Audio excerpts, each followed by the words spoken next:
Hello बच्चों, स्वागत है आप सभी लोगों का भौकाल क्लास में। मैं विपिन सिंह, आपका भौतिक विज्ञान टीचर, एक बार फिर से आपके सामने। तो आज हम वन शॉट रिवीजन में बात करने वाले हैं वैद्युत चुंबकीय प्रेरण चैप्टर की।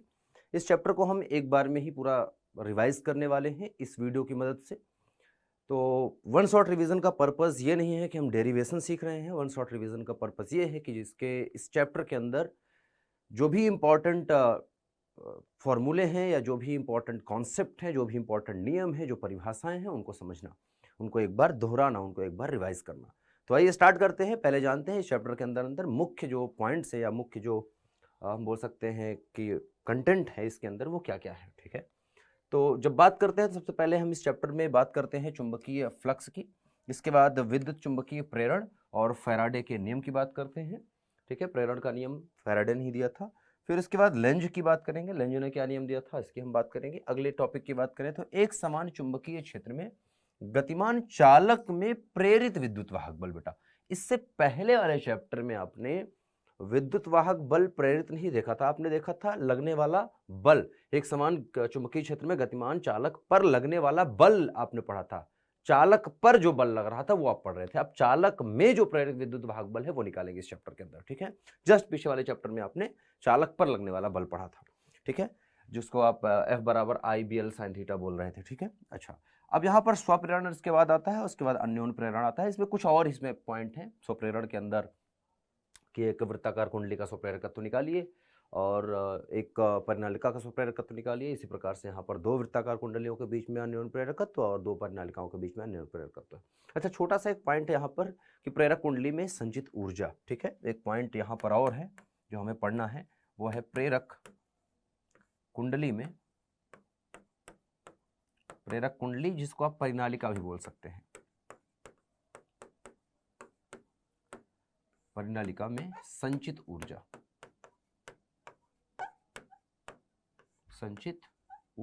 ये हमें समझना है। प्रेरक कुंडलियों का संयोजन भी आप सीख सकते हैं। ठीक है, प्रेरक कुंडलियों का संयोजन, ये भी एक छोटा सा टॉपिक है जिसको आपको सीखना है। तो ये दो पॉइंट और हैं जिसको मैं यहाँ पर लिखना भूल गया हूँ, तो यहाँ पर लिख दिया मैंने आपके सामने। ठीक है, जिसको हम डिस्कस कर लेंगे। स्टार्ट करते हैं। सबसे पहले बात करेंगे चुंबकीय फ्लक्स की। चुंबकीय फ्लक्स क्या होता है बेटा? आपने जैसे वैद्युत फ्लक्स पढ़ा है, इससे पहले फर्स्ट चैप्टर में आपने पढ़ा था, आपको पढ़ाया था वैद्युत फ्लक्स। उसको भी फाई से निरूपित करते थे, इसको भी फाई से ही निरूपित करेंगे। वो भी अदिश राशि थी, ये भी अदिश राशि है। वैद्युत फ्लक्स की अगर मैं बात करूं तो वैद्युत फ्लक्स में आपको पढ़ाया मैंने कि विद्युत बल रेखाओं की संख्या है, मतलब विद्युत जो क्षेत्र रेखाएं हैं उनको गिनना है कि किसी क्षेत्रफल से अभिलंबित गुजरने वाली जो विद्युत क्षेत्र रेखाएं हैं वो कितनी है। लेट्स से कि एक जगह है जहां पर हम बात करें कि यहाँ पर इस बार हम क्योंकि चुंबकीय फ्लक्स की बात करें तो चुंबकीय क्षेत्र रेखाओं की बात करेंगे। जैसे मैं कहूँ कि यहाँ पर एक कोई क्षेत्र में कहीं पर इस प्रकार से एक समान चुंबकीय क्षेत्र रेखाएं हैं, इस तरह से उपस्थिति है और इस प्रकार से ऐसे जा रही है कहीं पर। ठीक है, कौन सी? चुंबकीय क्षेत्र रेखाएं, हम बी की बात कर रहे हैं। ये चुंबकीय क्षेत्र रेखाएं हैं, इस तरफ ऐसे एक समान चुंबकीय क्षेत्र रेखाएं हैं। अब आगे कोई एक क्षेत्रफल हम इसको देखना चाह रहे हैं कि जो है एक हमारे पास कोई एक वस्तु है, उसका कुछ ना कुछ क्षेत्रफल है, उससे गुजरने वाले फ्लक्स को हम गिनना चाहते हैं, मतलब उससे गुजरने वाली बल रेखाओं की संख्या को हम देखना चाहते हैं। लेट्स से कि ये जो वस्तु थी, ये वस्तु इस प्रकार से कुछ ऐसे रखी हुई है।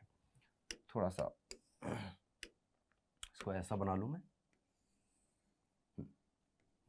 तो कोई वस्तु है, लेकिन वस्तु एक मतलब एक समतल वस्तु है। जैसे समझिए कि एक रोटी जैसे होती है ना, वैसी है। ठीक है, एक डिस्क है जो कि सीधी नहीं है। इस डिस्क को सीधा नहीं रखा है, बल्कि डिस्क जो है ना ऐसे ऐसे सीधा है। जैसे मेरा हाथ है सीधा है, तो सीधा नहीं बल्कि ये ऐसे है। ठीक है, ऐसे इधर की तरफ ऐसे मुड़ा हुआ है, ऐसे ऐसे घुमा हुआ, ऐसे नहीं रखा है ना, तो ऐसे रखा है। ठीक है, ये कैसे रखा है? ऐसे हाथ होता है, तो इसको मैं कह रहा हूँ कि ऐसे रखा है, थोड़ा सा तिरछा इधर नीचे की तरफ मुंह करके रखा गया है। तो इसका जो फेस है, अगर देखेंगे आप, तो इसका फेस आप देखें तो इसका फेस का क्षेत्रफल, इसका जो भी क्षेत्रफल है वो नीचे की तरफ है, इधर की तरफ। तो इसका क्षेत्रफल अगर मैं कह रहा हूँ ए है और वो ए सदिश इधर की तरफ है, तो इससे गुजरने वाले चुंबकीय क्षेत्र रेखाओं को देख लेते हैं एक बार। ठीक है, अब इससे गुजरने वाले जो चुंबकीय क्षेत्र आप देखेंगे, ये चुंबकीय क्षेत्र रेखा इसके अंदर से इस प्रकार से गुजरेंगी। ठीक है, ऐसे गुजर रही होंगी। ठीक है, ऐसे बाकी चुंबकीय क्षेत्र रेखाएं सीधी निकल जा रही हैं, कुछ गुजर रही हैं इसके अंदर से। ठीक है, कुछ इसके अंदर से ऐसे गुजर रही हैं। मान रहे हैं कि यहाँ से जा रही है और यहाँ से ऐसे निकल रही है। मतलब चुंबकीय क्षेत्र रेखा का अगर मैं इसके ए के साथ अगर कोण देखूं तो आपको देखने को मिल सकता है कि चुंबकीय क्षेत्र रेखा क्योंकि इस दिशा में आगे बढ़ रही है, चुंबकीय क्षेत्र रेखाओं की दिशा इस तरफ है, तो जो कोण है वो बन रहा है ये कितना, थीटा। चुंबकीय क्षेत्र रेखा का दिशा आप देखें आगे की तरफ और ए की दिशा इधर की तरफ, चाहे यहाँ थीटा बना लीजिए आप, यहाँ बनाना है यहाँ बना लीजिए, इसके साथ बनाना है इसके साथ बना लीजिए, किसी भी रेखा के साथ आप बना सकते हैं, तो एंगल थीटा है। अब हमें अभिलंबवत गुजरने वाली बल रेखाओं की संख्या देखनी है। तो चुंबकीय फ्लक्स क्या है, किसी क्षेत्र से, ठीक है, गुजरने वाले अभिलंबवत बल रेखाओं की संख्या, चुंबकीय रेखाओं की संख्या, ठीक है। तो अभिलंबवत गुजरने वाले, अभिलंबवत गुजरने वाली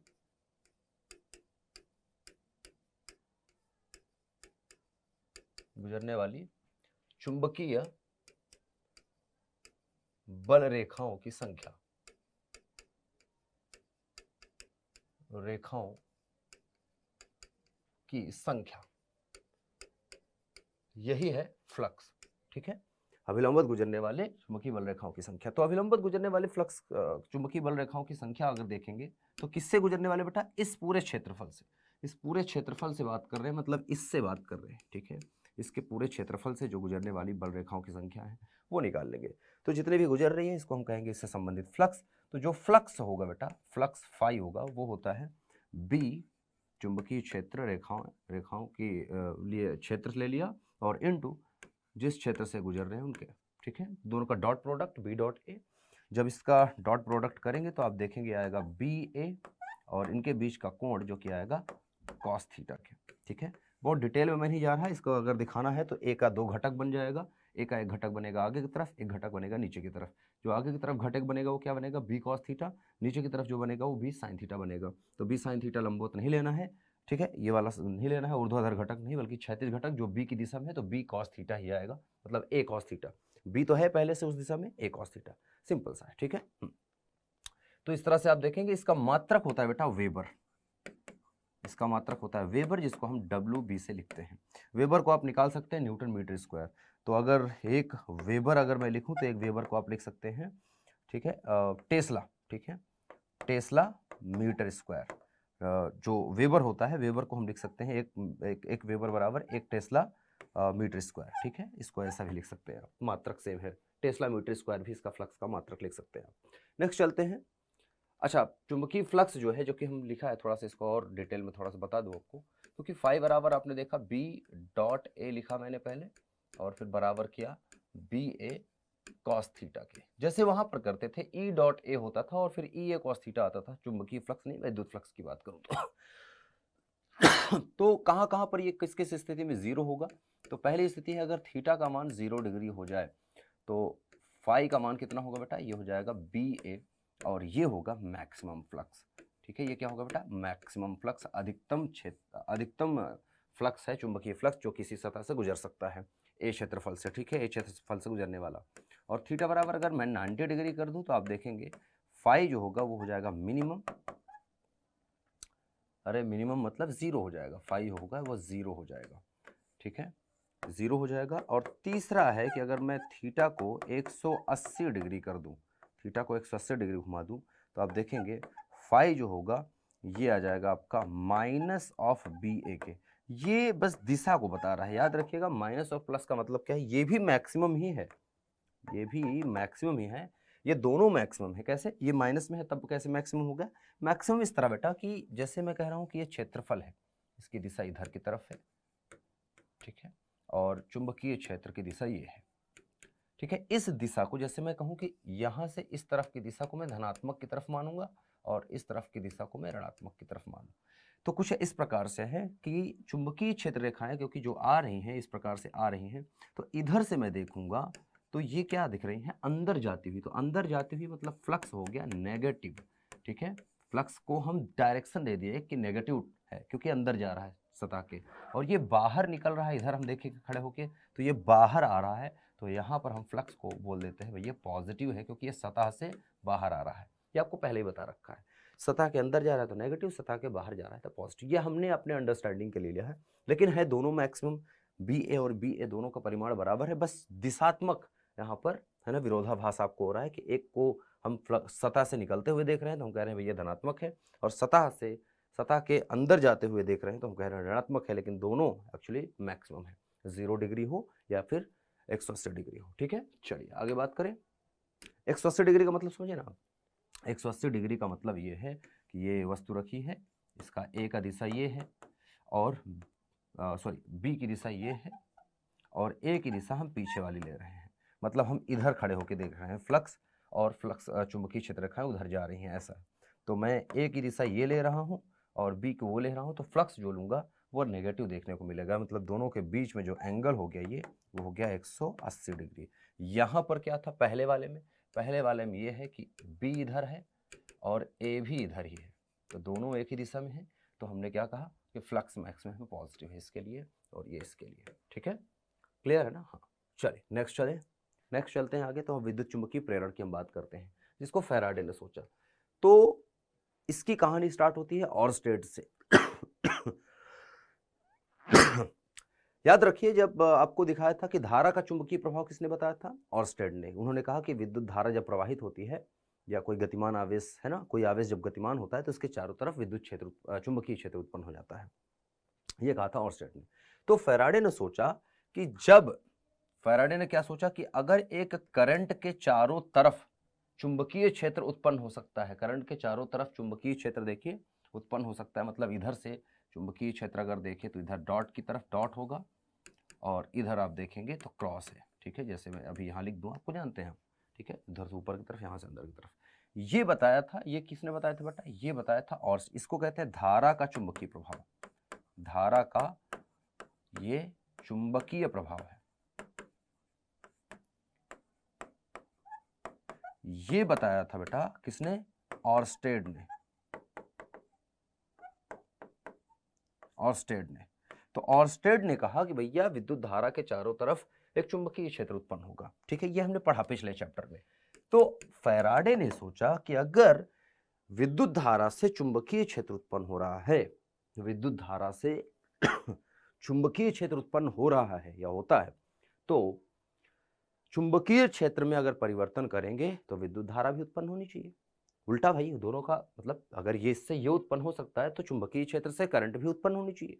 तो एक तरह से इसका एक उल्टा प्रोसेस है जो कि विद्युत चुंबकीय प्रेरण है। इस बार हम चुंबकीय क्षेत्र में परिवर्तन करके विद्युत धारा उत्पन्न करना है। विद्युत चुंबकीय प्रेरण में आप ये समझिए, इसको शाब्दिक अर्थ में, विद्युत चुंबकीय प्रेरण को अगर मैं शाब्दिक शब्दों में समझाने का प्रयास करूं, इसके साथ तुलनात्मक अगर अध्ययन करूं इसका, तो सिंपल सा है, इसका शाब्दिक अर्थ समझिए। शाब्दिक अर्थ, शाब्दिक अर्थ निकल के ये रहा है कि परिवर्ती या चुंबकीय क्षेत्र में परिवर्तन करने पर, ठीक है, करने पर प्रेरित विद्युत वाहक बल, प्रेरित विद्युत वाहक बल मतलब वोल्टेज उत्पन्न होना चाहिए। ठीक है, उत्पन्न होना, और प्रेरित विद्युत वाहक बल उत्पन्न होगा तो धारा उत्पन्न होगी, प्रेरित विद्युत वाहक बल उत्पन्न होना। तो ये एक शाब्दिक अर्थ है इसका कि चुंबकीय क्षेत्र में अगर परिवर्तन करेंगे, चुंबकीय क्षेत्र में अगर कुछ छेड़खानी करें, उसके साथ परिवर्तन करें, घटाएं बढ़ाएं, तो प्रेरित विद्युत वाहक बल मतलब वोल्टेज उत्पन्न होना चाहिए। और अगर प्रेरित विद्युत वाहक बल उत्पन्न हुआ है और कोई परिपथ, अगर ये परिपथ क्लोज्ड है, मतलब बंद परिपथ में उत्पन्न होता है, अगर परिपथ बंद है तो बंद परिपथ होगा तो प्रेरित धारा भी उत्पन्न होगी, प्रेरित धारा उत्पन्न हो जाएगी। परिपथ बंद का मतलब कि जैसे एक सीधी सी छड़ है या सीधा सा एक तार है, तो ये खुला हुआ है, दोनों किनारे इसके खत्म है, जो खुले हुए हैं, इसके दो किनारे हैं, ये खुला हुआ परिपथ है, इसमें कुछ नहीं है। लेकिन अगर इनके दोनों किनारे को जोड़ दूं, एक इस तरह बना दूं या किसी भी तरीके से बना दूं, तो ये बंद परिपथ है, ये बंद परिपथ, ये बंद है, कहीं से खुला नहीं है ना, चारों तरफ से जुड़ा हुआ है। तो अगर बंद परिपथ होगा तो करंट बहना स्टार्ट हो जाएगी, नहीं तो विद्युत वाहक बल तो उत्पन्न होगा ही होगा। खुला है तो विद्युत वाहक बल सिर्फ होगा, बंद है तो विद्युत वाहक बल और प्रेरित धारा दोनों उत्पन्न होगी। ठीक है, विद्युत वाहक बल की वजह से प्रेरित धारा बहना स्टार्ट हो जाएगी। तो ये है विद्युत चुंबकीय प्रेरण का एक तरह का सिद्धांत या नियम। ठीक है, अब इसको कैसे समझाया फैराडे ने, इसको समझिए। फैराडे ने क्या क्या किया, उनके एक्सपेरिमेंट को थोड़ा सा समझने का प्रयास करते हैं। तो पहला पार्ट समझते हैं। पहला उन्होंने क्या किया एक्सपेरिमेंट उन्होंने कहा कि जब चुंबक को कुंडली के समीप, कुंडली के पास अर्थात कुंडली के अंदर स्थिर रखा जाए तो धारामापी में कोई विक्षेप नहीं उत्पन्न होता। इन्होंने एक बनाया, एक कुंडली बनाई, एक परिनालिका ली और एक धारामापी। ये क्या है, धारामापी। धारामापी, ये करंट अगर बहेगी, इसमें से करंट प्रवाहित होगी तो दिख जाएगा। तो इसको यहां स्थिर रखा है, मतलब v का मान 0, इसको मूव नहीं कर रहे, इसको चला नहीं रहे, इसको रोक के यहां रखो या इसके अंदर घुसेड़ के इसको रोक के रख दो, तब कोई इसमें परिवर्तन नहीं, मतलब I बराबर 0 है। कुल मिला के I बराबर क्या है, 0। कोई धारा नहीं बह रही है और विद्युत वाहक बल भी कोई प्रेरित नहीं होगा। अगला दूसरा क्या कि जब प्रबल चुंबक की उत्तरी ध्रुव N को कुंडली की ओर ले आया जाता है तो धारामापी में शून्य चिन्ह के दाईं ओर विक्षेप प्राप्त होता है। जब इसको बाहर से इसके पास की तरफ ले आ रहे हैं, दूर से पास की तरफ ले आ रहे हैं, N को पास में ले आ रहे हैं, ठीक है, इसके केंद्र की तरफ, एकदम केंद्र के सामने ला रहे हैं, इसके अक्ष पे ले आ रहे हैं, तो देखा गया कि धारामापी में परिवर्तन देखने को मिला, विक्षेप देखने को मिला, शून्य से दाईं ओर, मतलब करंट प्रवाहित हो गई। इधर इसमें एक करंट प्रवाहित होने स्टार्ट हो गई, मतलब यहां पर अब जो है I का मान 0, इसका मतलब नहीं है, मतलब कुछ ना कुछ विद्युत धारा तो बहना स्टार्ट हुआ। अर्थात क्या हुआ यहां पर, इसका रिजल्ट अभी बताएंगे, ठीक है, अभी इसका रिजल्ट ही बताएंगे, अभी तो प्रेक्षण चल रहा है, ठीक है, इसको प्रेक्षित करेंगे, उसके बाद रिजल्ट आएगा। पहले तो आप इसका मजा लीजिए इस एक्सपेरिमेंट का, कि पास ले आ रहे हैं तो ये हिला थोड़ा सा। अब इसका रिजल्ट क्या निकलेगा, क्या निकालेंगे फैराडे, हम बाद में बात करते हैं। तीसरा, जब प्रबल चुंबक के उत्तरी ध्रुव को कुंडली से दूर, जैसे मैं पास ले आया और पास ले आने के बाद अब मैं दूर ले जा रहा हूं, पास ले आया तो क्या हुआ था, ये इधर की तरफ गई थी, देखो ये इधर की तरफ गई थी। अब जब पास से दूर ले जा रहे हैं तो ये दूसरी तरफ, मतलब फिर से करंट प्रवाहित हुई, अर्थात करंट का मान यहां पर 0 तो नहीं है, करंट 0 तो नहीं है, मतलब फिर से करंट यहां पर प्रवाहित हो रही है परिपथ में, तभी तो ये हिलेगा, धारामापी धारा ही बताएगा ना, ठीक है, तो विक्षेप प्राप्त होता है। अब इसी प्रयोग को चुंबक के दक्षिणी ध्रुव के साथ करते हैं। तो जब दक्षिणी ध्रुव को पास ले आ रहे हैं तो फिर से करंट देखने को मिली, ये बाईं ओर विक्षेप हुआ, मतलब I फिर से यहां पर 0 तो नहीं है, करंट प्रवाहित इसका मतलब हुई, ठीक है, करंट प्रवाहित हुई जब इसको पास ले आए तो। और इसी तरह से जब दूर ले गए, ठीक है, जब ज्यादा तेजी से, अच्छा दूर ले जाएंगे तो क्या होगा, दूर ले जाएंगे तो ये फिर बाएं की तरफ, बाएं से दाएं की तरफ जो है विक्षेपित होगी। अब यहां पर दिखाया गया है कि इसको ज्यादा तेजी से, चौथे प्रोसेस में दिखाया गया कि जब चुंबक को ज्यादा तेजी से ले आ जा रहा है, तेजी से गति करवाई जाती है तो धारामापी में अधिक विक्षेप होता है। जब तेज ले आ रहे हैं, जितना जल्दी ले आ रहे हैं उतना ज्यादा विक्षेप देखने को मिल रहा है, ज्यादा विक्षेप होगा, मतलब फिर से I बराबर 0 तो नहीं है, ठीक है। अच्छा, और धीरे गति करवाने पर कम हो जाता है, जब धीरे धीरे ले आते हैं तो कम करंट प्राप्त हो रही है, मतलब विक्षेप कम हो रहा है। जब ज्यादा तेजी से, ज्यादा हलचल कर रहे हैं तो ज्यादा इसमें विक्षेप देखने को मिल रहा है, ठीक है, मतलब तेजी से आ रहा है तो कुछ तो ऐसा हो रहा है जिसकी वजह से ज्यादा करंट प्राप्त हो रही है, जब धीरे धीरे ला रहे हैं तो कुछ ऐसा हो रहा है कि धीरे धीरे आ रहे हैं तो धीरे से करंट या कम करंट प्राप्त हो रही है, विक्षेप कम प्राप्त हो रहा है। तो प्रथम नियम, इस सभी को देखने के बाद, इन सभी एक्सपेरिमेंट को करने के बाद जो फैराडे हैं वो 2 नियम देते हैं। पहला नियम क्या बोल रहे हैं वो समझिए। पहला नियम कह रहे हैं फैराडे जी कि जब भी किसी बंद परिपथ, ठीक है, ये बंद परिपथ है, कहीं से खुला नहीं है, देखो चारों तरफ से बंद है, मतलब कहीं पर तार टूटा नहीं है, तार चारों तरफ से बंद है ना। बंद का मतलब ये नहीं कि ऑफ है, ऐसा कुछ नहीं। बंद का मतलब चारों तरफ से कहीं पर खुला नहीं है, तार कहीं पर ऐसा नहीं है कि ज्वाइंट नहीं है, हर जगह से जुड़ा हुआ है, कहीं पर ऐसा गैप नहीं है, ठीक है। अच्छा, जब किसी बंद परिपथ से संबद्ध जो चुंबकीय फ्लक्स है उसमें परिवर्तन होता है तो परिपथ में विद्युत वाहक बल उत्पन्न होता है। सबसे पहले मैंने यही बताया था आपको सिद्धांत में कि जब चुंबकीय क्षेत्र में परिवर्तन होता है तो प्रेरित विद्युत वाहक बल उत्पन्न होता है ना। तो वही चीज बोल रहे हैं कि प्रेरित विद्युत वाहक बल उत्पन्न होता है और चुंबकीय फ्लक्स में परिवर्तन जब तक होता रहेगा तब तक विद्युत वाहक बल उत्पन्न रहेगा, प्रेरित रहेगा। अच्छा, जैसे ही हमें परिवर्तन बंद कर दूंगा करना, मतलब जब फ्लक्स में परिवर्तन बंद हो जाएगा तो इसका मतलब प्रेरित विद्युत वाहक बल क्या हो जा रहा है, बंद। मतलब कुल मिला के कि अगर मैं लिखूं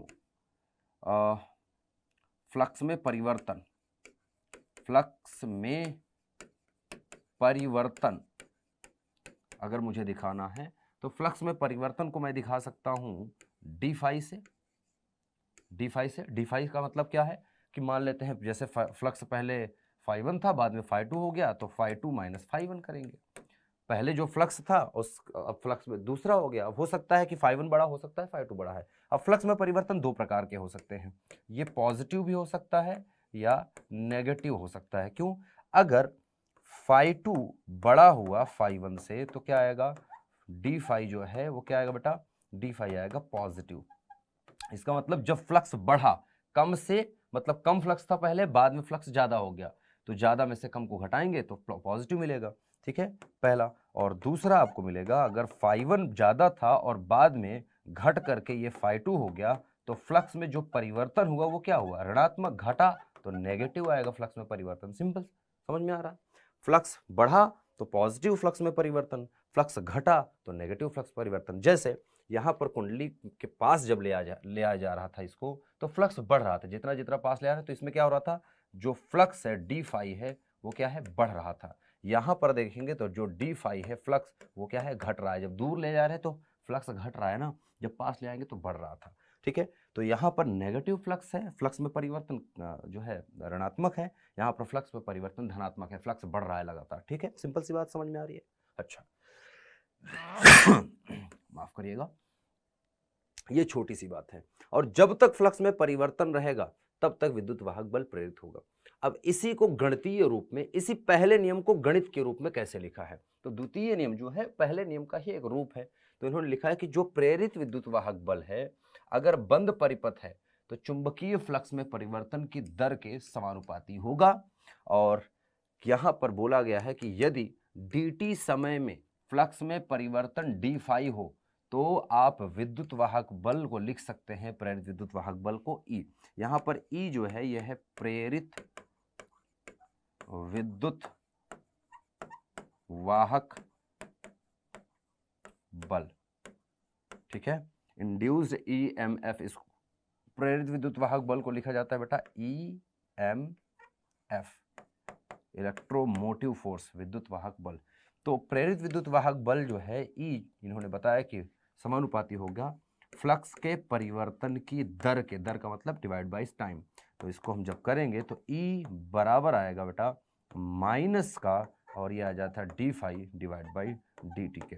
यहाँ पर जो नियतांक है वो उसका मान है -1, और माइनस चिन्ह बताता है प्रेरण को, माइनस चिन्ह बताता है प्रेरण को, कि प्रेरित विद्युत वाहक बल है। और इसकी दिशा आप देखेंगे, प्रेरित विद्युत वाहक बल की यह दिशा भी बताएगा कि विद्युत वाहक बल किस दिशा में प्रेरित हो रहा है, क्योंकि इसी की वजह से करंट प्रवाहित होगी। अगर परिपथ बंद होगा तो विद्युत धारा बहने लगेगी। जैसे मैं कहूँ कि एक अभी हमने बनाया था ना, ये इस तरह का एक बना लेते हैं छोटा सा। ठीक है, यहाँ पर बैटरी नहीं लगानी है, यहाँ पर हमें ये लगा लेना है, मान लो ये अमीटर या गैल्वेनोमीटर लगा है इस प्रकार से।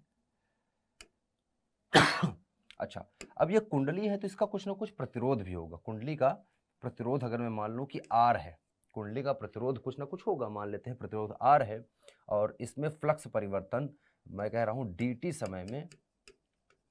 समय में डी फाई परिवर्तन हो रहा है, परिवर्तन, ठीक है, हो रहा है। अगर ऐसा है कि फ्लक्स में जो परिवर्तन है, इस कुंडली के फ्लक्स में जो परिवर्तन है, चुंबक उम्बक आपको यहाँ बनाना है, बना लीजिए। ठीक है, NS जो भी है, अगर यहाँ पर फ्लक्स में परिवर्तन dt समय में डी फाई हो रहा है, तो जो E है विद्युत वाहक बल है, ये तो आप लिखेंगे माइनस का d phi divide by dt, लिखेंगे।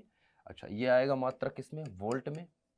ये पहला सूत्र है, याद रखेंगे सभी बच्चे। ठीक है, अच्छा, दूसरा सूत्र, चूंकि हम जानते हैं कि चूंकि ओम के नियम से हम जानते हैं, ओम के नियम से क्या होता है बेटा, V बराबर क्या होता है, I R के। तो I बराबर लिखते हैं तो क्या आता है, V बाई R के।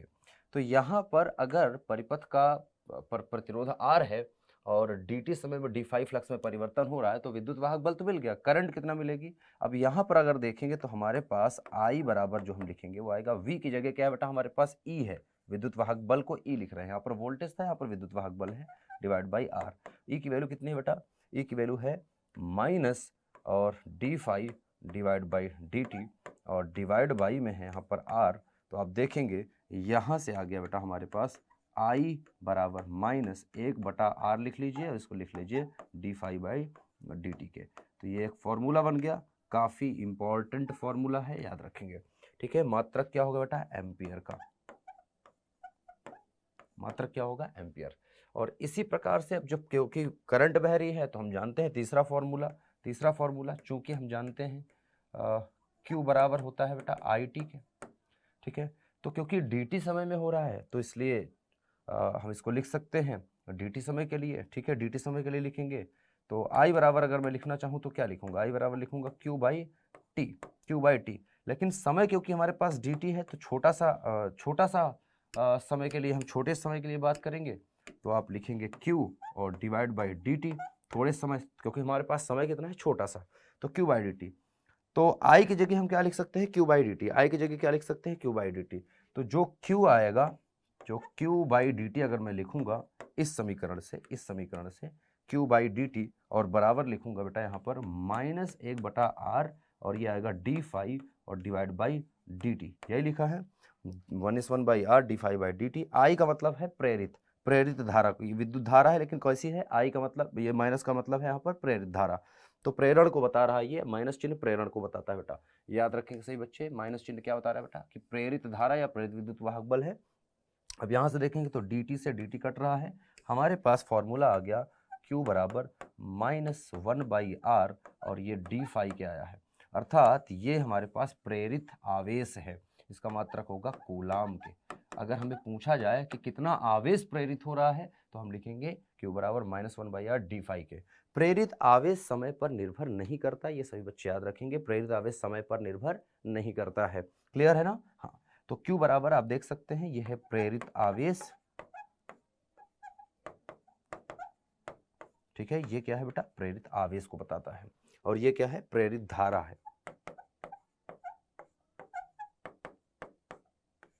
ये क्या है? प्रेरित धारा है। ये प्रेरित विद्युत वाहक बल है, विद्युत वाहक बल है। कौन? ये। ठीक है, चलिए, तो ये तीन फॉर्मूले हैं, इनको एक साथ लिख दूं मैं। पहला फॉर्मूला है E बराबर minus d phi divide by d t के। दूसरा फॉर्मूला है I बराबर -1/R और आया है d phi divide by d t के। तीसरा फॉर्मूला है Q बराबर -1/R और यह है d फाई के। मात्रक सबका पता है, इसका मात्रक होगा वोल्ट, इसका मात्रक होगा एम्पियर, इसका मात्रक होगा कूलाम। ठीक है, तो ये याद रखेंगे, तीनों फॉर्मूले इंपॉर्टेंट है। इन्हीं तीनों फॉर्मूले का आप यूज देखेंगे पूरे चैप्टर में। आगे चलते हैं, लेंज का नियम बात करते हैं। लेंज ने क्या किया बेटा? अब देखो, फैराडे ने दिशा नहीं बताई कि किस दिशा में धारा उत्पन्न हो रही है। ठीक है, तो धारा की दिशा बताई और धारा का उत्पन्न होने का रीजन भी बताया कि धारा उत्पन्न क्यों हो रही है, फ्लक्स के परिवर्तन की वजह से ऐसा हो क्या रहा है परिपथ में जिसके कारण धारा उत्पन्न हो रही है।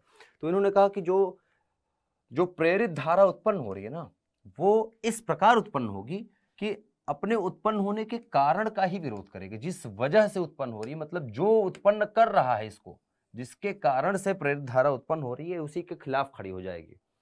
जैसे बेटा जो है बाप के खिलाफ ही खड़ा हो जाए, क्योंकि बाप से ही बच्चा पैदा हुआ है, एक तरह से देखे तो, है ना, उसका निर्माण ही पिताजी से हुआ है।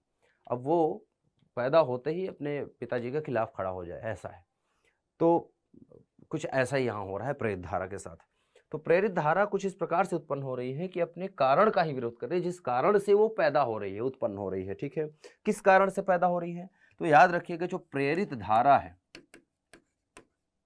ध्यान से देखिए, प्रेरित धारा, ठीक है, उत्पन्न होने का कारण क्या है?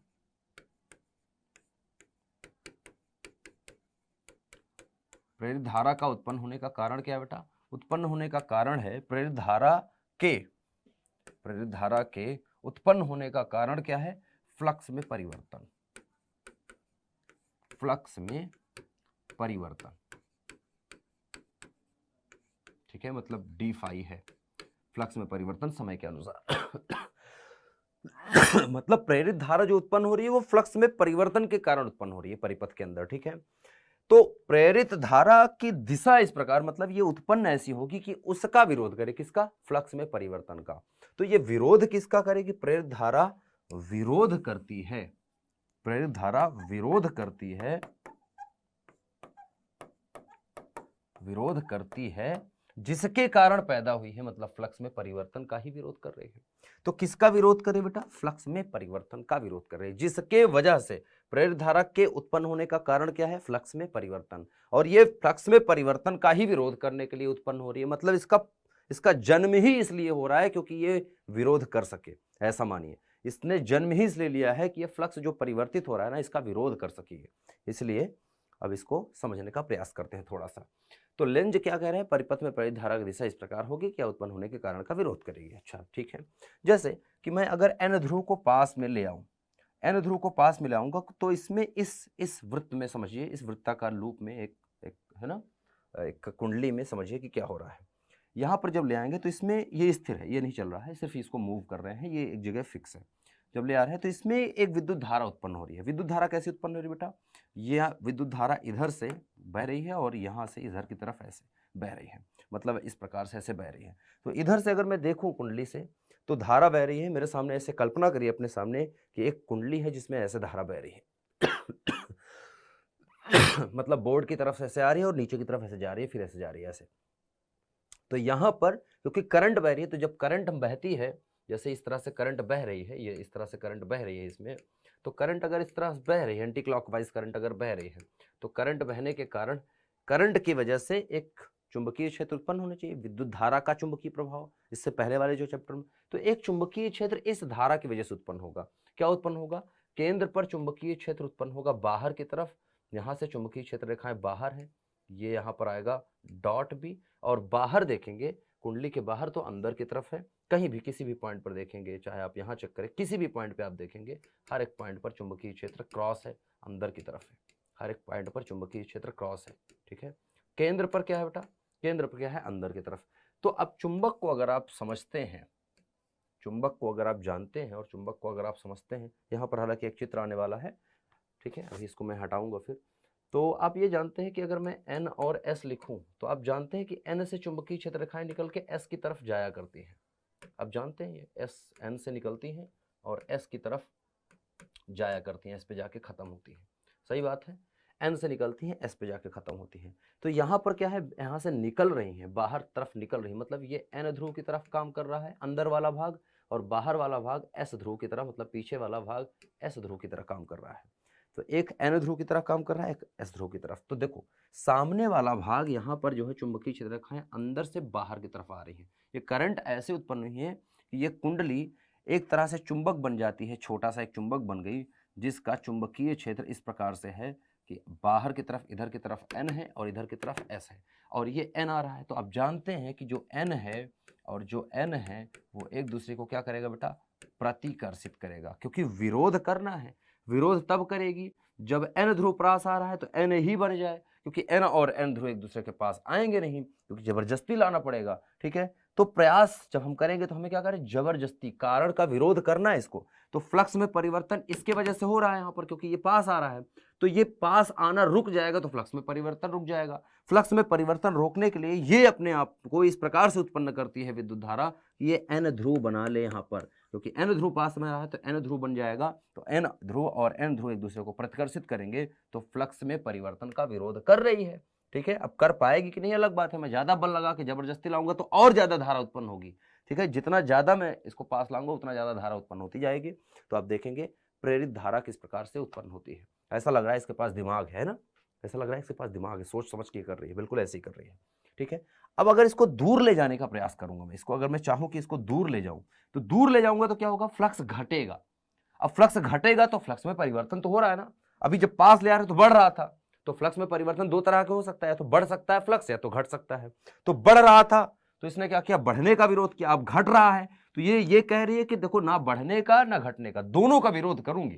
कह रही उत्पन्न होने के कारण का विरोध करना है, ना तो फ्लक्स बढ़ने देना है ना तो घटने देना है, दोनों का विरोध करना है। तो अब इस बार जब घटेगी तो यह क्या करेगा, घटने से विरोध, अब क्योंकि दूर जा रहा है एन, तो एन को रोकने के लिए क्या बनना पड़ेगा, इसको बनना चाहिए एस ध्रुव।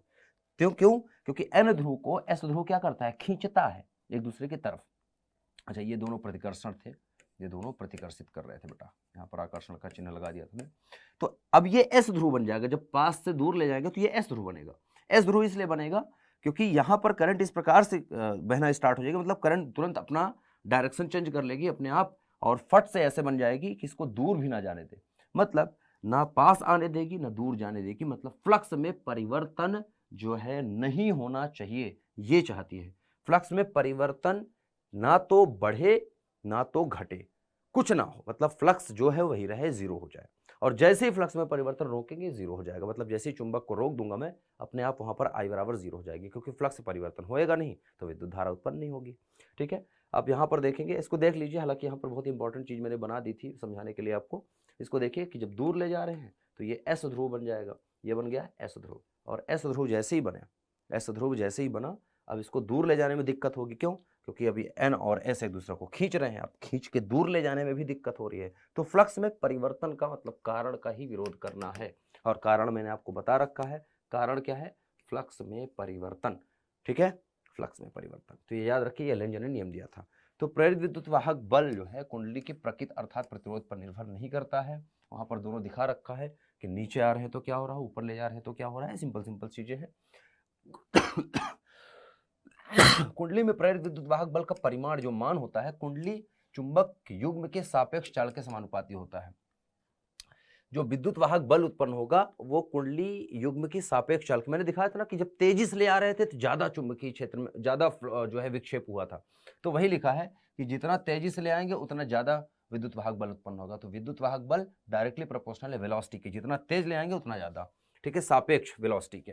अच्छा, प्रेरित धारा कुंडली के प्रतिरोध पर निर्भर करती है, विद्युत वाहक बल नहीं करता है। अभी फॉर्मूला लिखा था ना, ई बराबर लिखा था d phi by d t, तो यहाँ पर प्रतिरोध नहीं है देखिए कहीं पर, लेकिन करंट जब लिखा था आई बराबर लिखा था हमने 1/r और d phi divide by d t, तो ये प्रतिरोध पर भी निर्भर कर रही है, वही लिखा है प्रतिरोध पर।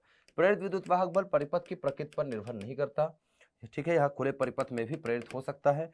प्रेरण की प्रत्येक घटना में प्रेरित विद्युत वाहक बल कभी भी शून्य नहीं हो सकता है। जब भी फ्लक्स में परिवर्तन होगा तो प्रेरित विद्युत वाहक बल तो उत्पन्न होगा ही होगा हरदम, ठीक है। करंट बह रही है कि नहीं ये डिपेंड करेगा कि परिपथ बंद है कि नहीं। अगर परिपथ बंद होगा तो करंट भी बहेगी, नहीं तो अगर परिपथ खुला है, जैसे ये मैं मान लो ऐसा परिपथ है या ऐसा परिपथ है या कैसा भी परिपथ है, ऐसा परिपथ है, तो इन सब में प्रेरित विद्युत वाहक बल उत्पन्न होगा, करंट सिर्फ इस पे उत्पन्न होगी। क्यों? क्योंकि ये खुले परिपथ हैं, ये बंद परिपथ है। ये क्या है? बंद परिपथ।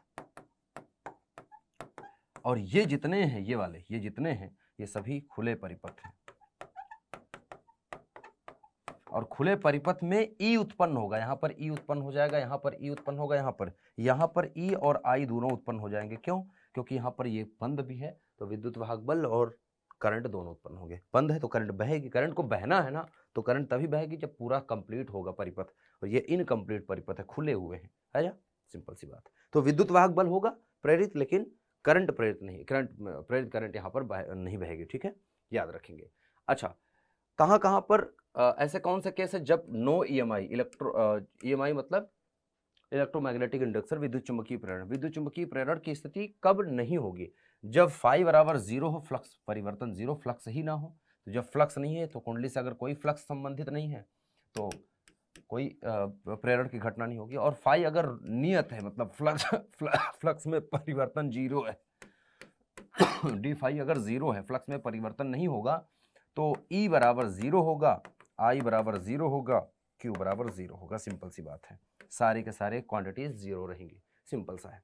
फ्लक्स में परिवर्तन नहीं होगा तो प्रेरित विद्युत वाहक बल नहीं उत्पन्न, प्रेरित विद्युत वाहक बल नहीं उत्पन्न होगा तो धारा और आवेश कुछ भी नहीं उत्पन्न होंगे, ठीक है, याद रखेंगे। नेक्स्ट चलते हैं आगे, अब अगला टॉपिक की तरफ बढ़ते हैं, भंवर धारा। भंवर धारा बेसिक सा टॉपिक है, इसको पढ़ लेंगे आप। भंवर धारा एक तरह की प्रेरित धारा है जो कि एक धातु के सतह पे उत्पन्न होती है, धातु पे उत्पन्न होती है। ये तार में उत्पन्न नहीं होती, तार में बहा नहीं करती, एक जगह से दूसरी जगह बहती नहीं, बस एक ही जगह पर उत्पन्न होती है और उसी जगह पर रहती है। ठीक है, जैसे कि आप देख सकते हैं एग्जाम्पल, ये चुंबक का एन ध्रुव दिखाया गया है, एस ध्रुव ऊपर की तरफ है, कहीं उससे मतलब नहीं है, एक ध्रुव कोई भी आप ले लीजिए। तो यहाँ पर जो रेड कलर से आप देख रहे हैं ये धारा, ये सर्कल में उत्पन्न होती है। एक धातु है, ये धातु है, धातु पर, और ये उत्पन्न होगी जब सापेक्षिक है ना वेग होगा, या परिवर्ती फ्लक्स हो, या जो चाल है उसमें परिवर्तन होता रहे, वेग में परिवर्तन होता रहे, तब जाके। तो कुल मिला के अगर यहाँ पर फ्लक्स में परिवर्तन होगा तो यहाँ पर करंट तो उत्पन्न होगी, लेकिन ये करंट कहीं पर बह के नहीं जाएगी, यहीं पर इसी धातु में उत्पन्न रहेगी और यहीं पर मौजूद रहेगी। इसके बाद क्योंकि ये धातु में एक ही जगह पर उत्पन्न है और बार बार उसी जगह पर रहती है, उसी जगह पर घूमती है, इस वजह से इससे धातु को ये गर्म कर देती है, और इतना गर्म कर सकती है कि उसको पिघला सकती है किसी भी धातु को। ठीक है, तो इसको फोकाल्ट नामक वैज्ञानिक ने देखा था, इसलिए इसको फोकाल्ट धारा भी कहते हैं। इसका उपयोग प्रेरण भट्ठी में इसलिए करते हैं क्योंकि यह धातु को गला सकती है। मैंने कहा ना, इतना ज़्यादा उसमें उत्पन्न कर देगी, एक ही जगह पर घूम रही है तो इतना ज़्यादा उत्पन्न कर देती है उसमें कि उसको गला सकती है धातु को। तो उसी गुण की वजह से इसको प्रेरण भट्ठी में उत्पन्न करते हैं, इस्तेमाल करते हैं रुद्ध दोल धारा मापी बनाने में, विद्युत ब्रेक बनाने में। ठीक है, जो डिस्क ब्रेक वगैरह बनती है उसमें, प्रेरण मोटर में, कार स्पीडोमीटर, कार में जो स्पीडोमीटर लगा होता है, ऊर्जा मापी में। इस तरह से इसके कुछ उपयोग हैं। इसको आप 2-4 उपयोग इसके आप जानते रहिएगा, डायरेक्ट लिखना होगा। ये कैसे काम करता है, स्पीडोमीटर कैसे काम करता है, ऊर्जा मापी कैसे काम करती है, विद्युत ब्रेक कैसे काम करता है, ये सब नहीं पढ़ना है आपको, बस ये याद रखना कि यहाँ काम करता है। ठीक है, यहाँ ये उपयोग में आती है। अब एक समान चुंबकीय क्षेत्र में यहाँ पर बात किया जा रहा है बेटा, गतिमान चालक में प्रेरित विद्युत वाहक बल। आपको बताया था कुछ देर पहले कि विद्युत वाहक बल हमें निकालना होगा। तो लेट्स से कि एक जगह है चुंबकीय क्षेत्र, इस प्रकार से इस जगह पर ऐसे चुंबकीय क्षेत्र में बना ले रहा हूं कि ये चुंबकीय क्षेत्र ऐसे है। ठीक है, चुंबकीय क्षेत्र इस दिशा में है। कोई चालक तार ले लेता हूं मैं। ठीक है, थोड़ा सा इसको ऐसा करता हूं, सीधा बना लेता हूं। ठीक है, यहां बना लेता हूं इसको, इधर हम लिख लेंगे। ओके, तो ये चुंबकीय क्षेत्र रेखाओं को मैं कह रहा हूं कि यहां पर इस प्रकार से मौजूद है। यहाँ पर चुंबकीय क्षेत्र रेखा है, मैं ऐसा करता हूँ कि यहाँ पर मैं मान लेता हूँ कोई मेरे पास लेट्स से कि छड़ है या कुछ भी है, कोई एक गतिमान चालक होना चाहिए, एक चालक होना चाहिए, चालक है मेरे पास। मान लेता हूँ कि चलो मैं कह रहा हूँ कि मेरे पास एक चालक है जो कुछ कोण पर है, ऐसा मान लेता हूँ। चलो, अब ये कोण इधर की तरफ बनाना है, नीचे की तरफ बनाना है, आपकी मर्जी है। थोड़ा सा इसको सही से बना लेता हूँ मैं, बहुत ज़्यादा बड़े बनाने की वैसे ज़रूरत है नहीं। ठीक है, मान लेते हैं ये इस प्रकार से एक छड़ है, थोड़ा मोटा वैसे बनाने की जरूरत है क्योंकि मुझे कुछ इसके अंदर चीजें दिखानी है।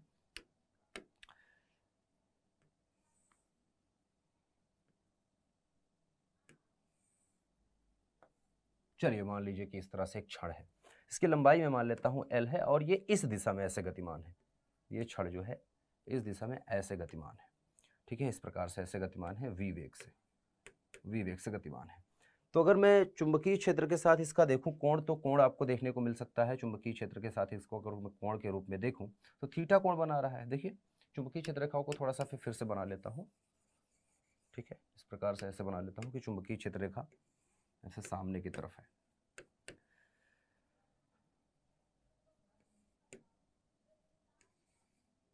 ठीक है, चुंबकीय क्षेत्र रेखाएं कुछ इस प्रकार से ऐसे हैं। अच्छा, तो ये v वेग से इधर की तरफ जा रहा है, मतलब यहाँ पर एक कोण आपको देखने को मिल रहा है। ये कोण क्या है बेटा, ये थीटा कोण है, b और v के बीच में कोण है। ठीक है, l लंबाई है इसकी चालक तार की। अब चालक है, ये चालक है। ठीक है, तो चालक में होते हैं बेटा मुक्त आवेश। चालक में क्या होते हैं बेटा, मुक्त आवेश होते हैं ना। तो जो ये अंदर से मैंने दिखा रखा है, यहाँ पर देख सकते हैं चुंबकीय क्षेत्र रेखाएं काफी सारी हैं। अब चालक में जो मुक्त आवेश है उस पर एक बल लगेगा। चालक पर लगने वाला बल आप जानते हैं, चालक पर लगने वाला बल आप जानते हैं बेटा, या चालक पर छोड़िए, चालक में मुक्त आवेश है, मुक्त आवेश पर लगने वाला बल वो तो हम निकाल लेंगे। मुक्त आवेश क्या है, मुक्त आवेश इलेक्ट्रॉन होंगे।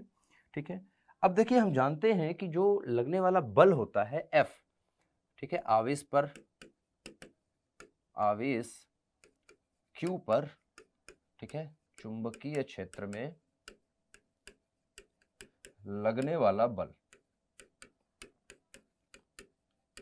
लगने वाला जो बल होता है जिसको हम लॉरेंज बल भी बोलते हैं, पिछले चैप्टर में आपको पढ़ाया था लॉरेंज बल। ये क्या होता है, ये होता है F बराबर Q वी क्रॉस बी, ठीक है, क्यू वी क्रॉस बी, या आप इसको लिख सकते हैं सिंपल सा एफ बराबर क्यू वी बी और साइन थीटा, ये लिख सकते हैं, सही बात है, q v B sine theta, ये होता है इतना न्यूटन, ठीक है।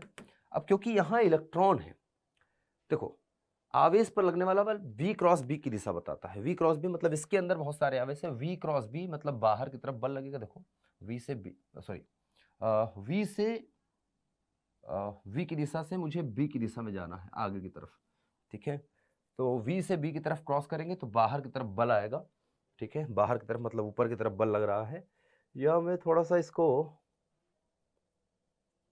ऐसा करूं कि आपको डायरेक्शन दिख जाए ऊपर नीचे की, तो चुंबकीय क्षेत्र के डायरेक्शन में थोड़ा सा चेंज कर देता हूं, चलिए,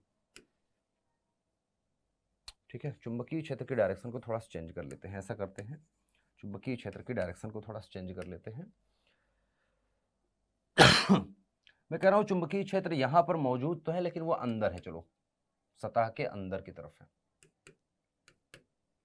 एकदम अंदर की तरफ है, ठीक है, एकदम अंदर की तरफ है, ऐसा मान के चल रहे हैं, तो एक तरफ से आप देखेंगे 90 डिग्री का एंगल दिखेगा, बी जो है अंदर की तरफ है, बोर्ड के अंदर की तरफ, जैसे मैं पेन खड़ा कर दूं ऐसे है अंदर की तरफ, ठीक है, ऐसे बना लेते हैं, अब अंदर की तरफ ही ये ऐसे चला जा रहा है, तो एक कोण के साथ आप देखेंगे इसको ऐसे काटते हुए ऐसे जा रहा है, ठीक है, तो अगर मैं कोण कह रहा हूँ थीटा है तो आप थीटा निकाल सकते हैं इस प्रकार से, लगने वाला कोण, ठीक है, अगर थीटा बराबर 90 डिग्री, यहाँ पर अगर देखेंगे तो v और b के बीच, v तथा b के बीच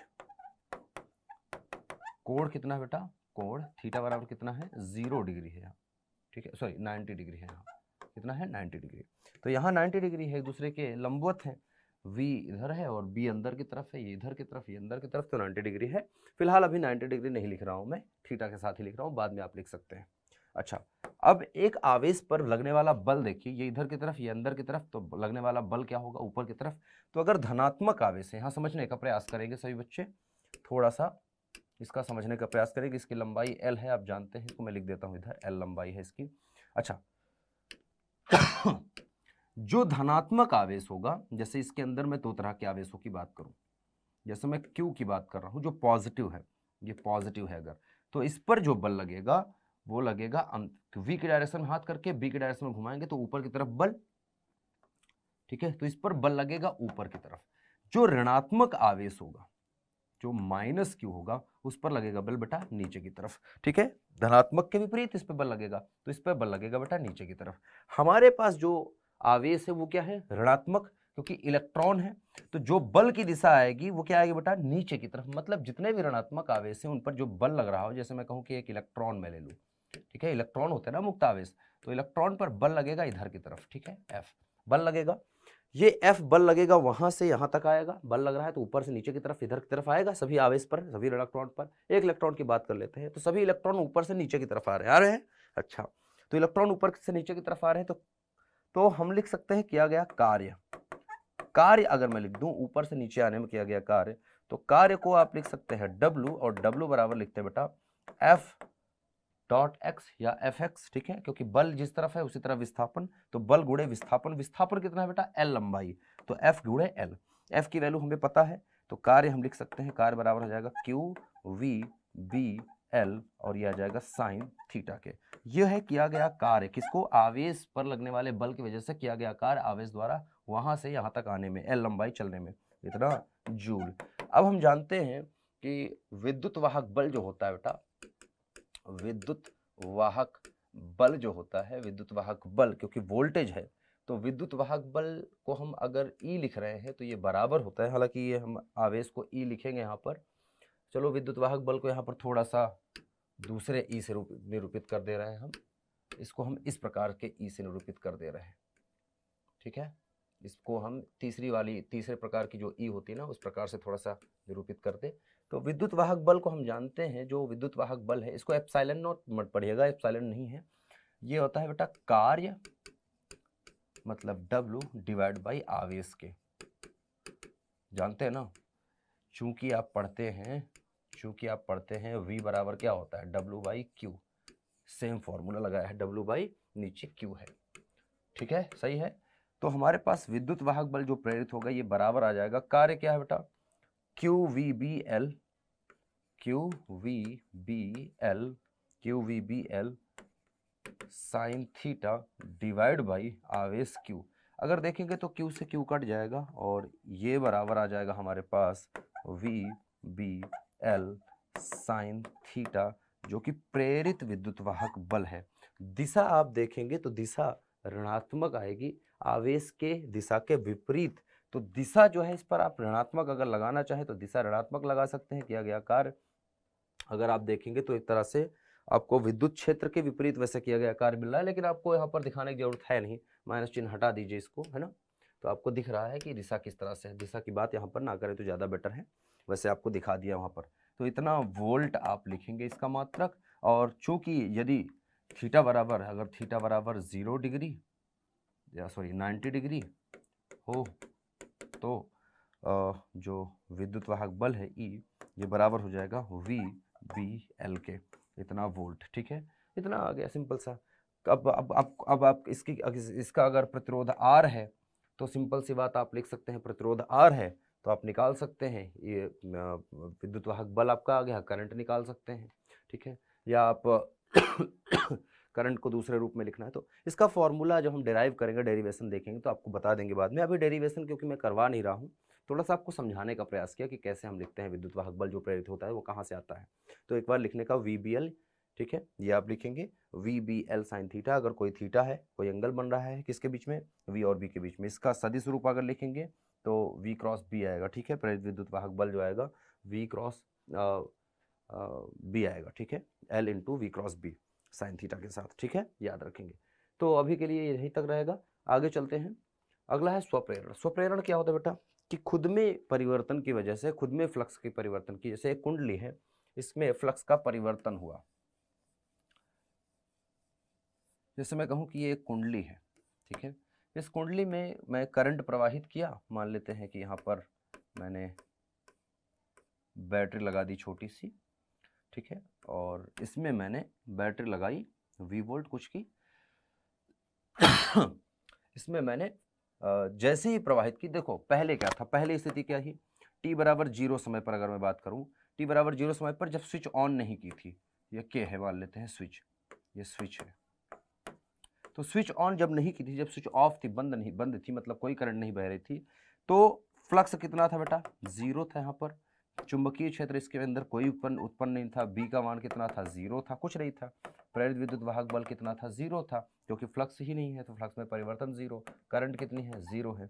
अब जैसे ही कुंजी को बंद करेंगे तो फ्लक्स 0 से कुछ बढ़ेगा, कुछ तो बढ़ेगा, मतलब कुछ मान होगा ना, क्योंकि जैसे ही दाबेंगे ये इसके अंदर क्या होगा, इसके अंदर ये क्या होता है, ये चुंबक बन जाएगी, इसके अंदर चुंबकीय क्षेत्र रेखाएं उत्पन्न होगी, एक समान चुंबकीय क्षेत्र रेखाएं उत्पन्न होगी इसके अंदर, ठीक है, इसके अंदर चुंबकीय क्षेत्र रेखाएं उत्पन्न होंगी कि नहीं, ये चुंबक बनेगा, चुंबक बनेगा अर्थात इसके अंदर फ्लक्स है, ठीक है, तो इसके अंदर चुंबकीय क्षेत्र रेखाएं है, चुंबकीय क्षेत्र रेखाएं और इसका क्षेत्रफल भी है, तो फ्लक्स आया, तो फ्लक्स में परिवर्तन आया, मतलब फ्लक्स इसका मैं कह रहा हूं फाई हो गया, बढ़ गया, तो फ्लक्स इसका आया, फ्लक्स में परिवर्तन हुआ 0 से, ठीक है, 0 से कुछ ना कुछ फ्लक्स में परिवर्तन हुआ। जैसे ही फ्लक्स में परिवर्तन हुआ इसमें एक प्रेरित विद्युत वाहक बल उत्पन्न हो जाएगा, मान लेते हैं इसका अच्छा, इसमें प्रेरित विद्युत वाहक बल उत्पन्न हो जाएगा कुछ ना कुछ, ठीक है। अभी कितना उत्पन्न हो रहा है वो हम बाद में बात करेंगे, ठीक है। तो जब ये घटना हुई, जैसे ही स्विच ऑन किया तो करंट बही, करंट बहने की वजह से इसमें क्या हुआ था, इसमें चुंबकीय क्षेत्र उत्पन्न हुआ, चुंबकीय क्षेत्र इसके क्षेत्रफल से गुजरा, पास हुआ, और जैसे ही हुआ तो फ्लक्स में परिवर्तन हुआ। फ्लक्स में परिवर्तन यहाँ पर देखो 0 से अधिकतम हुआ, कुछ ना कुछ बढ़ा, फ्लक्स में परिवर्तन, पहले फ्लक्स कितना था 0, फिर फ्लक्स क्या होगा, अधिकतम हो गया, फाई जितना भी होना था हो गया, तो फ्लक्स बढ़ा, फ्लक्स जब बढ़ा उस टाइम में फ्लक्स में परिवर्तन तो हुआ 0 से अधिकतम, तो डी फाई हुआ, डी फाई हुआ तो यहाँ पर विद्युत धारा बहेगी, कैसी धारा, प्रेरित विद्युत धारा। तो जो स्वप्रेरण है, स्वप्रेरण यही है कि स्वयं के फ्लक्स में परिवर्तन की वजह से स्वयं में विद्युत वाहक बल प्रेरित होना, और स्वयं में विद्युत वाहक बल प्रेरित होने की वजह से एक विद्युत धारा उत्पन्न हो जाएगी, जिसको प्रेरित विद्युत धारा कहेंगे। तो एक ही कुंडली है, उसी कुंडली के फ्लक्स में परिवर्तन हो रहा है और उसी में प्रेरण की घटना हो रही है, इस घटना को स्वप्रेरण कहेंगे। और बाद में देखो तो फाई 0 नहीं है, बी क्योंकि 0 नहीं है, ई 0 नहीं होगा और आई भी 0 नहीं होगा, तो ये बाद की कंडीशन है। ये t बराबर 0, ये जब स्विच बंद थी, ठीक है, जब स्विच ऑफ थी, ठीक है, या आप बोल सकते हैं t बराबर 0 बोल लीजिए और ये किसी टाइम t पर बोल लीजिए कि अब ऑन कर दी गई है तब, ठीक है, ये ऑफ पर थी या ऑन थी, इस प्रकार से। अच्छा, इसके लिए एक चीजें देखने को मिल रही है। क्या हो रहा है कि जब फ्लक्स प्राप्त हो रहा है, वो कब प्राप्त हो रहा है? जब करंट प्रवाहित हुई। ध्यान से देखो, तो जैसे ही करंट प्रवाहित हुई वैसे ही यहां पर फ्लक्स में परिवर्तन देखने को मिला। अगर करंट ना प्रवाहित होती तो विद्युत चुंबकीय क्षेत्र उत्पन्न होता, चुंबकीय क्षेत्र उत्पन्न ना होता, ठीक है, तो फ्लक्स उत्पन्न नहीं होता, फ्लक्स उत्पन्न ना होता तो विद्युत वाहक बल प्रेरित नहीं होता, तो करंट प्रवाहित होने के कारण हुआ ये सब। मतलब कि जो फ्लक्स है इसमें परिवर्तन हो रहा है, किसके वजह से? विद्युत धारा की वजह से। फ्लक्स में परिवर्तन डायरेक्ट किसकी वजह से हो रहा है? विद्युत धारा की वजह से। अर्थात फाई बराबर आ जाएगा एल आई के, और यहाँ एल जो है बेटा, यहाँ एल स्वप्रेरकत्व है, कुंडली का स्वप्रेरकत्व, कुंडली का स्वप्रेरकत्व या स्वप्रेरण गुणांक है, स्वप्रेरण गुणांक है, एक ही बात है दोनों, ठीक है। तो यहां से आप देख सकते हैं कि L बराबर हो जाएगा फाई डिवाइड बाई आई, जिसका मात्रक होता है वेबर पर एम्पियर, या इसको आप लिख सकते हैं हेनरी के। हेनरी एक साइंटिस्ट का नाम है जिनके सम्मान में ही मात्रक रखा गया है इसका, तो ये हेनरी के, ठीक है। तो L बराबर फाई बाई आई, ये सूत्र आपको पता चल गया। अच्छा, इसके बाद इसका बहुत बार अलग अलग तरह से अलग अलग कुंडलियों का हम निकालेंगे तो यूज करते हैं।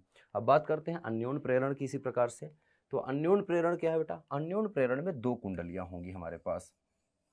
जैसे एक कुंडली ये रखी है मान लेते हैं, ठीक है, एक कुंडली है जिसमें मान लेते हैं कि भैया यहाँ पर करंट वगैरह लगा रखी है, स्विच वगैरह है, ठीक है, सब बढ़िया है, स्विच है, ये बटन है, स्विच है, ठीक है। ये कुंडली को हम कह रहे हैं ये प्राथमिक कुंडली है, प्राथमिक कुंडली। प्राथमिक कुंडली को प्राइमरी कॉइल बोला जाता है ना, प्राइमरी कॉइल है, इसलिए इसको हम P से दर्शाते हैं। एक्चुअली इसको हम P से दर्शाना स्टार्ट कर देते हैं। और सेकेंडरी कॉइल, तो इसकी अक्ष होती है कुंडली की, आप जानते हैं सभी, तो इसके अक्ष के सामने ही रखते हैं ताकि ज्यादा से ज्यादा फ्लक्स जो है एक दूसरे का फ्लक्स एक दूसरे से संबंधित रहे ज्यादा से ज्यादा।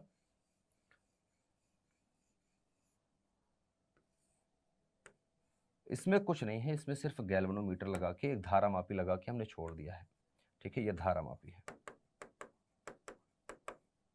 ठीक है। ये द्वितीय कुंडली है, इसको बोलेंगे द्वितीय कुंडली।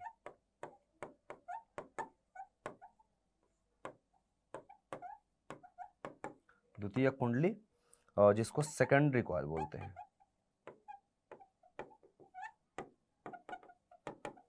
सेकेंडरी कॉइल बोलेंगे। सेकेंडरी कॉइल को हम, सेकेंडरी है, एस से स्टार्ट होगा तो इसलिए एस से हम इसको दर्शाते हैं। अब देखिए दोनों कुंडली हैं, तो दोनों कुंडली में हो क्या रहा है यहाँ पर कि इसमें करंट प्रवाहित होगी, और इसके करंट प्रवाहित होने की वजह से इसमें उत्पन्न होगा चुंबकीय क्षेत्र होगा। इसका चुंबकीय क्षेत्र जो उत्पन्न होगा बेटा, ये चुंबकीय क्षेत्र इससे गुजरेगा, इसका चुंबकीय क्षेत्र बेटा इससे होके ऐसे पास होगा, इससे होके ऐसे पास होगा।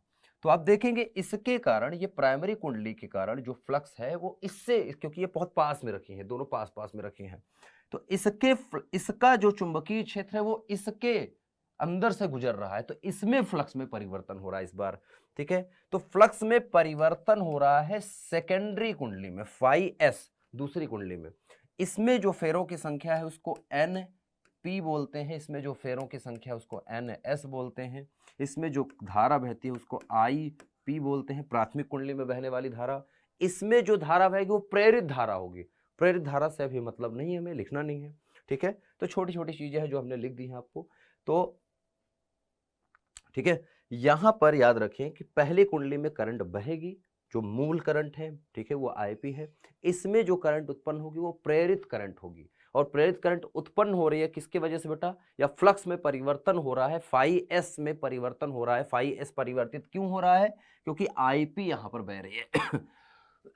जितना ज्यादा यहां पर करंट बहाएंगे उतना ज्यादा यहां पर चुंबकीय क्षेत्र उत्पन्न होगा, जितना ज्यादा चुंबकीय क्षेत्र उत्पन्न होगा उतना ज्यादा चुंबकीय क्षेत्र इसके अंदर से गुजरेगा और फ्लक्स में परिवर्तन होना, यही तो है कि फ्लक्स में परिवर्तन हो रहा है। तो फ्लक्स में परिवर्तन, द्वितीय कुंडली के फ्लक्स में परिवर्तन मतलब फाई एस का मान निर्भर कर रहा है किस पर बेटा, आईपी पे, प्राथमिक कुंडली में बहने वाली धारा पर। उस धारा को जितना कम ज्यादा करेंगे वैसे ही फ्लक्स में परिवर्तन यहां पर देखने को मिलेगा। तो क्योंकि यहां पर अन्योन्य दो की बात की जा रही है, दो कुंडलियां हैं, इसलिए इन दोनों के बीच में जो प्रेरण होगा उसको अन्योन्य प्रेरण कहेंगे। इन दोनों के बीच में, इन दोनों कुंडलियों के बीच में जो प्रेरण होगा यह है अन्योन्य प्रेरण। मतलब एक में परिवर्तन करने पर, एक कुंडली में परिवर्तन, प्राथमिक कुंडली में परिवर्तन कर रहे हैं तो द्वितीय कुंडली पर फर्क पड़ रहा है, तो एक की वजह से दूसरी प्रेरित हो रही है, दूसरे में प्रेरण हो रहा है, इसलिए अन्योन्य प्रेरण। तो यहां पर फाई एस बराबर आ जाता है बेटा एम आई पी के, और ये है एम यहां पर जो है बेटा, जैसे यहां पर दिखाया था वैसे ही एम यहां पर आप देखेंगे ये है अन्योन्य प्रेरकत्व या अन्योन्य प्रेरण गुणांक, है ना। तो इस प्रकार से चीजें हैं, बेसिक सी चीजें हैं जो आपको बता रहा हूं। और फॉर्मूला लिखना है तो आपको m बराबर लिखेंगे, ये भी फाई बाई आई ही है एक तरह, phi s by I P. बस यहां पर हमें दिखाना पड़ रहा है कि द्वितीय कुंडली में फ्लक्स में परिवर्तन प्राथमिक कुंडली में धारा में जो परिवर्तन कर रहे हैं उसके वजह से हो रही है। तो प्राथमिक कुंडली की धारा में परिवर्तन करेंगे तो द्वितीय कुंडली के फ्लक्स में परिवर्तन होगा। तो यहां पर इसलिए एस और पी यहां पर दिखाने के लिए लिखा, लेकिन है तो ये फ्लक्स, है तो ये करंट, है तो ये फ्लक्स, है तो ये करंट, तो मात्रा किसका भी हेनरी ही रहेगा। ठीक है, मात्रा किसका भी हेनरी होगा, और हेनरी को बेटा कैपिटल एच से दर्शाते हैं, हेनरी को कैपिटल एच से दर्शाते हैं, याद रखिएगा। तो इस प्रकार से अन्योन्य प्रेरकत्व है। अब ये दो कुंडलियों में जो अन्योन्य प्रेरकत्व हो रहा है इसका हमको फॉर्मूला डेराइव करना होता है, डेरिवेशन वगैरह हम निकालेंगे बाद में। ठीक है, N1 फेरे, N2 फेरे मान लीजिए, NP और NS फेरे मान लेते हैं। इसमें करंट IP बह रही है, इसमें फ्लक्स फाई एस है, इसमें जो चुंबकीय क्षेत्र उत्पन्न होगा वो B है। तो किस प्रकार से चुंबकीय क्षेत्र में परिवर्तन आ रहा है, फ्लक्स में कैसे परिवर्तन आ रहा है, ये सब चीज़ें हम पढ़ेंगे। ठीक है, वो डेरिवेशन का पार्ट है, डेरिवेशन करते समय हम ध्यान देंगे। फिलहाल अगर दोनों में आपको अंतर पढ़ना है तो आप बेसिक से अंतर है यहाँ पर देख सकते हैं। स्वप्रेरण और अन्योन्य प्रेरण लिखा हुआ है, किसी कुंडली में बहने वाली धारा में परिवर्तन करने पर उस कुंडली में प्रेरित धारा उत्पन्न होती है, इस घटना को स्वप्रेरण उसी कुंडली में उत्पन्न हो रही है। किसी कुंडली में बहने वाली धारा में परिवर्तन करने से उसके पास रखी दूसरी कुंडली में प्रेरित धारा उत्पन्न होती है, इस घटना को अन्योन्य प्रेरण कहते हैं। इसमें प्रेरित धारा कुंडली की मुख्य धारा को सीधे प्रभावित करती है, इसमें प्रेरित धारा दूसरी कुंडली में बहती है, अतः प्राथमिक कुंडली में मुख्य धारा को सीधे प्रभावित नहीं करती है, क्योंकि यहाँ पर दोनों अलग अलग जगह बह रही है। वो प्राथमिक धारा वहाँ बह रही है, द्वितीयक धारा जो इसमें उत्पन्न होगी इससे उसका कोई वास्ता ही नहीं है। ठीक है, तो वो अलग जगह बह रही है, अलग परिपथ में बह रही है, अलग परिपथ में बहेगी। ठीक है, इसलिए एक दूसरे को प्रभावित नहीं करेंगे सीधे। स्वप्रेरण के लिए कुंडली आवश्यक है, इसके लिए दो कुंडली आवश्यक है, दो से ज्यादा भी हो सकती है लेकिन दो। ठीक है, अन्योन्य प्रेरण। ठीक है, ये याद रखें, छोटी छोटी चीजें। अच्छा, प्रेरक कुंडली में ऊर्जा, प्रेरक कुंडली में जो ऊर्जा होती है,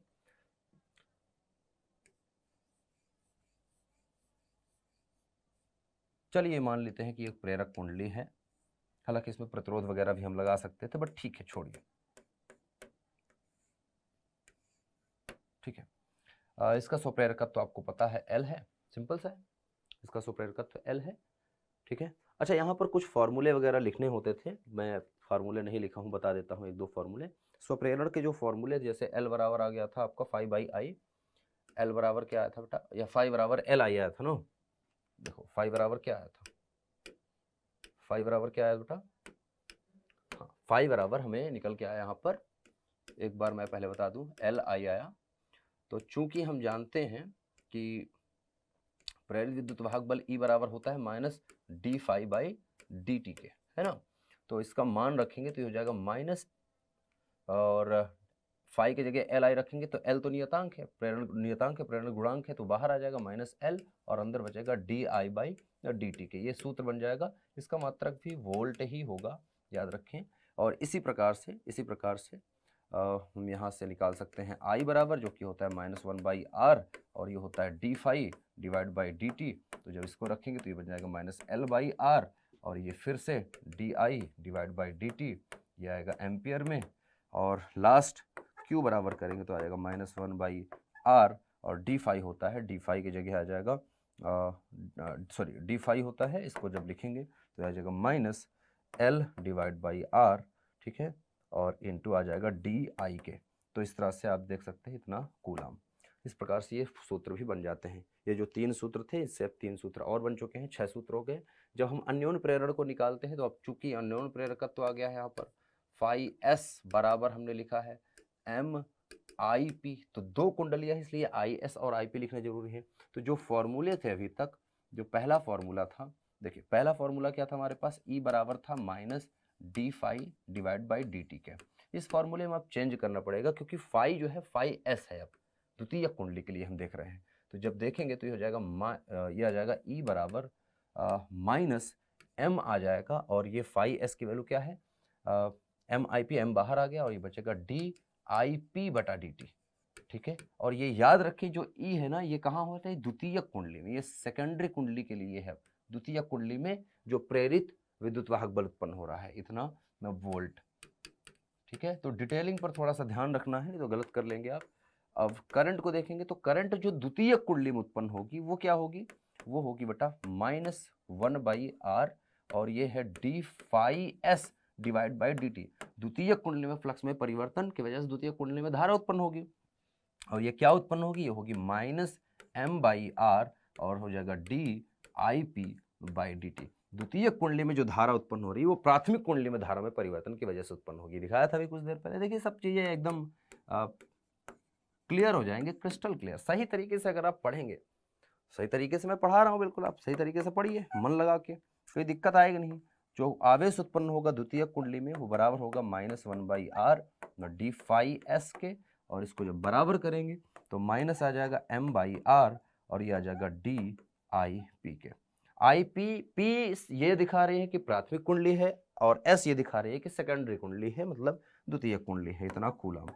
तो ये बेसिक से फॉर्मूले मैंने आपको बता दिए हैं, याद रखिएगा, बहुत इंपॉर्टेंट चीज़ें हैं, ठीक है। कंफ्यूज मत होना, ये आपके ऑप्शन पूछ सकते हैं चीज़ें, ठीक है। अच्छा, बहुत जगह फॉर्मूला देखेंगे तो आईपी आईपी आईपी आईपी नहीं लिखा होता है, यहाँ पर एस वगैरह नहीं लगे होते हैं, लेकिन आपको एम अगर लिखा है तो समझ जाना है कि द्वितीयक के लिए है। जैसे ये फॉर्मूले आपको ऐसा दिख सकते हैं कि ई बराबर -m और di/dt, और ये हमें लगाना भी ऐसा ही है। अभी आपको समझाने के लिए यहाँ पर एस लिख दे रहा हूँ और यहाँ पर पी लिख दे रहा हूँ, ताकि आपको समझ में आए कि द्वितीय कुंडली में धारा में परिवर्तन हुआ है तो प्राथमिक कुंडली में धारा में परिवर्तन हुआ है तो द्वितीय कुंडली में विद्युत वाहक बल प्रेरित हो रहा है। लेकिन वैसे आप चाहें तो लिख सकते हैं, ठीक है। अब हम बात कर रहे थे यहाँ पर प्रेरक कुंडली में ऊर्जा की। तो प्रेरक कुंडली में हम जानते हैं जब प्रवाहित होगी धारा तो इसमें प्रेरित विद्युत वाहक जो बल उत्पन्न होगा ई, वो क्या होता है, प्रेरित विद्युत वाहक बल जो ई उत्पन्न होता है वो होगा माइनस, अभी दिखाया था ना, अभी दिखाया था बेटा, प्राथमिक कुंडली के लिए ई बराबर होता है -L/di/dt, होता है -L/di/dt, यही होता है। चलिए, तो यहाँ जो उत्पन्न होगा प्रेरित कुंडली ये होगा, तो ये हो जाएगा -L और होगा di/dt, अगर आई धारा dt समय में परिवर्तित हो रही है तो, ठीक है, di धारा। तो प्रेरित